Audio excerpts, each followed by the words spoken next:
So usually on this channel, I try to have a good time, keep things lighthearted. I'm not sure today is going to be one of those days. I don't pay a lot of attention to the intricacies of the news. I'm aware of the day-to-day things that are going on, but generally speaking, when I'm looking at the stories that go on in today's world, I try to just not delve into all the details because it's so frustrating and aggravating to see the situation and the condition that humans have put themselves in. But I had a friend yesterday who knows I'm always looking for stories for this channel, and he clued me into the Lindsay Clancy situation.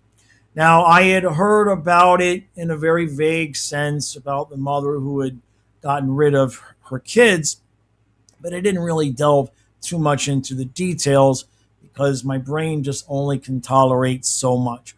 And so I spent the last hour or two reading about it, watching some videos, and there's two main points that I can take away.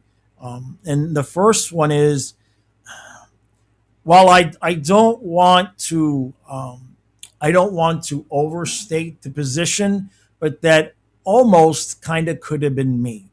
My mother, my original natural birth mother, had horrific postpartum to the point that it not only caused the divorce, but my father took me away from her, and he had to move more than once to keep her from trying to get to me. She began to say things to me when we were alone, such as, "Don't worry, one day it's just going to be you and I together forever." And when I told my father that that's what she'd said, well, you can imagine what my dad's reaction was. He was calm, but we moved. We moved. And they had to make sure that over the course of my life until I was an adult, that she did not have access to me because while the postpartum had obviously gone away at some point, they just didn't want the complications. So now, I don't know all the intricate details of how that went because my father has been tight lipped about it. Now, my uncle, who's passed, her brother, my mother's brother, did pass on some information to me before he passed that made it definitely sound like, at the very least, she would have been willing to take me away and nobody would have ever seen me again. And so the first thing I'll say is, while I don't know all the intricate details of this story, um, my dad, being a strong man, being a man that is going to take matters into his own hands when he sees something is not going right, he definitely did what he needed to do. My mother left, and then I was with my father in the apartment that we had, and then he met who would be my mom from the age of about 3.5, I should say. That is when this all happened. So the mother I've known my whole life is the mother I've known my whole life, but she's not my birth mother. Now, over the course of the next few years is when they had to move again twice. And then by the time I was 7 years old, things were settled down. I could not have contact with my grandparents. One of my core memories when I was about 4 or 5 years old was asking my father if I could write a letter to Grandma Grace. That was my grandmother's name.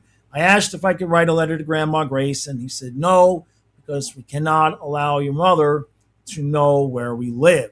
So, from that perspective, what I can say is, in terms of postpartum, um, there's there's always a way. And I know that some people are feeling that maybe there was a support issue, that Lindsay Clancy didn't get the support she needed. I'm not going to argue for or against that, but I am going to get into some of what her supporters are saying in the second part of this video. But for me, while I am in no way, shape, or form blaming the father, I want to be clear. I am not blaming the father in any of this because I don't know the details. But what I will say is strong men make good decisions. And the culture that we have now is men many times are afraid to make those hard, tough, toxically masculine decisions because of the way that we may be portrayed by friends, family, and the way we're portrayed in the media. We don't have the support system. If you want to talk about a support system lacking, the support system for men to make the difficult decisions that sometimes are needed to be made in terms of a family environment, men are absolutely not supported in that manner whatsoever, unless we're talking about, for the most part, other men. If you can find a good woman that is going to support you being the leader, being the masculine figure in the family, keep her. That's what I can say about that. So I want to reiterate, I am no way, shape, or form blaming the man, but I would have questions as to what did he notice? What did he know? What did he attempt to do? Was there pushback on what he attempted to do? And of course, there's always just taking the kid or taking the kids until mom gets things sorted out, if she's going to get things sorted out. Those circumstances are always going to be pertinent to the exact set of circumstances, right? No two sets of circumstances are going to be the same, but it is imperative that in situations like that, men are given the green light to handle things the way that they feel needed to be handled.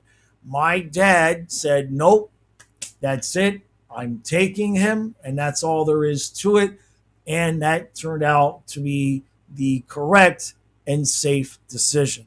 Now, in terms of the support, I saw what's going on TikTok and the support that this woman has. And what I can say as an overall, you guys know if you watch this channel, I try to be positive.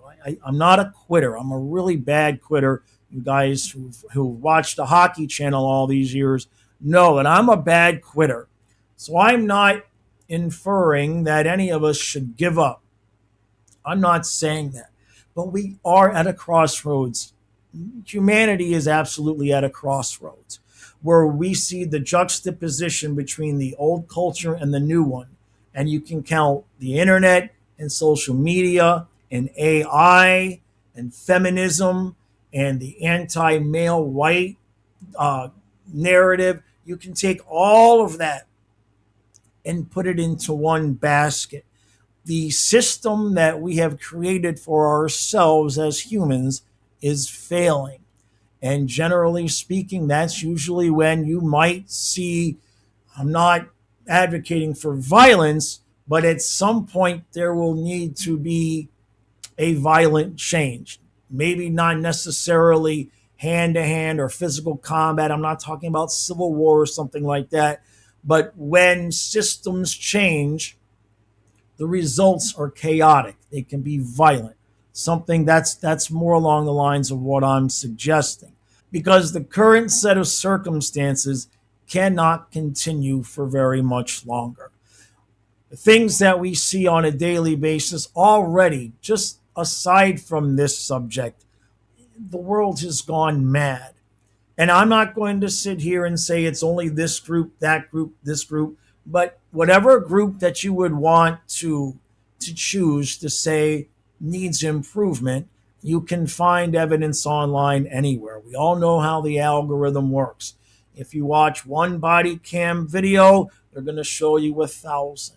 If you look at one video supporting Lindsay Clancy, they're going to show you 1,000, and we all end up living in our own little bubble.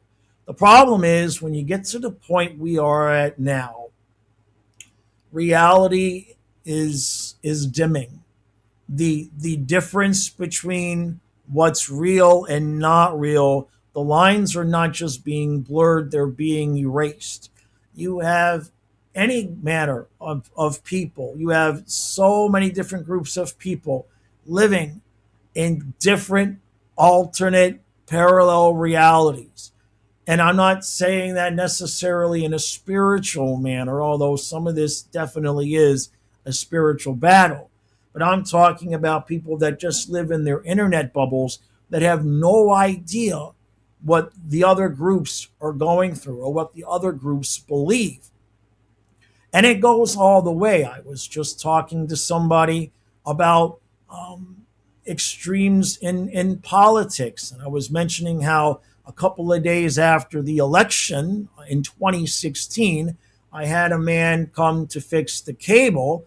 And when he heard that I was pleased that Hillary Clinton did not win, he immediately started just assuming the way that I felt about everything and started talking about executing gay people.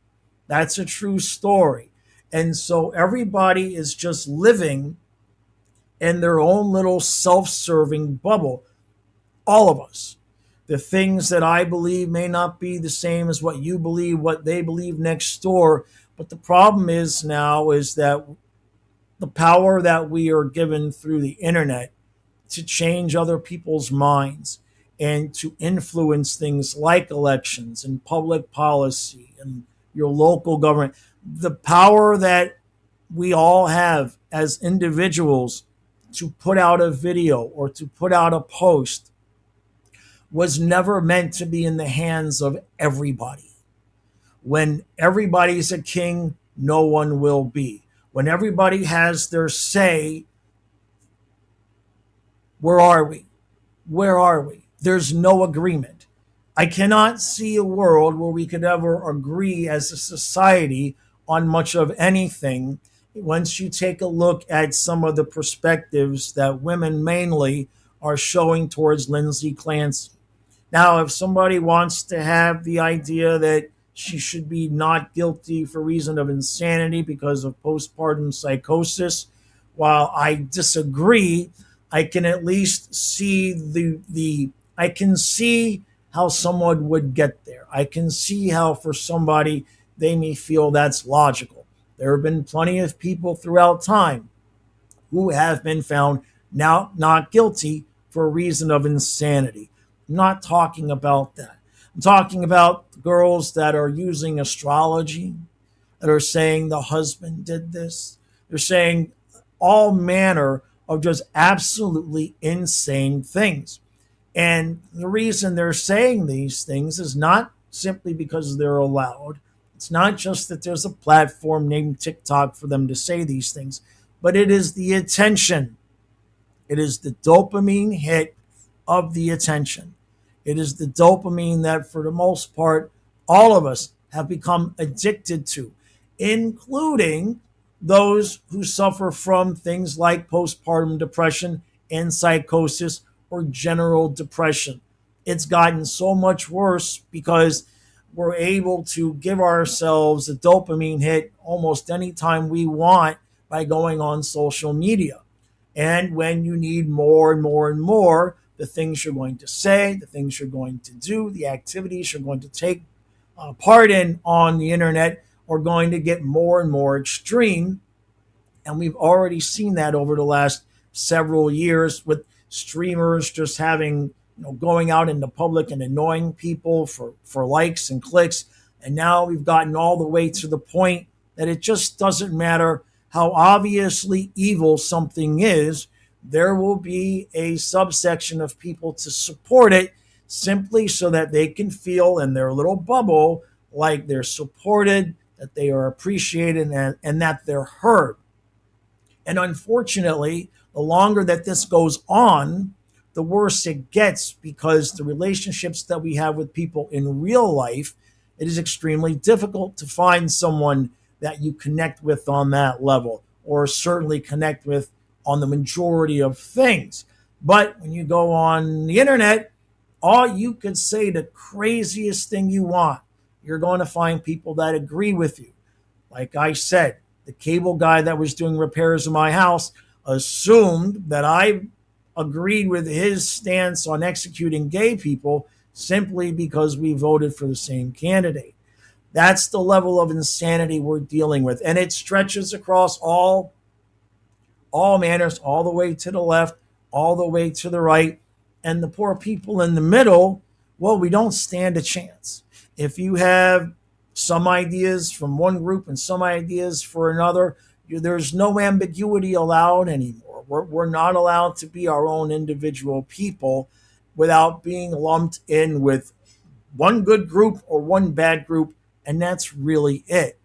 And that becomes addicting because, well, if one group is going to accept you and the other group will not, then you're going to start modifying your behavior and your beliefs to make the other group like you even more so that you can get that dopamine hit. I don't really know what the answer is outside of an absolute complete restructuring of the very least of the internet. And my concern is that the most likely the thing that's going to happen is things will continue to get worse until an extreme end comes. And what I mean by that is whether it is an extreme person on the left or an extreme person on the right, eventually somebody is going to present on the stage of world politics with an extreme view that sounds fantastic to one side. And as we separate into these two sides and the middle just becomes dulled, what's eventually going to happen is one of those extreme viewpoints is going to become the more popular one, and then all hell is going to break loose because we no longer can live with each other.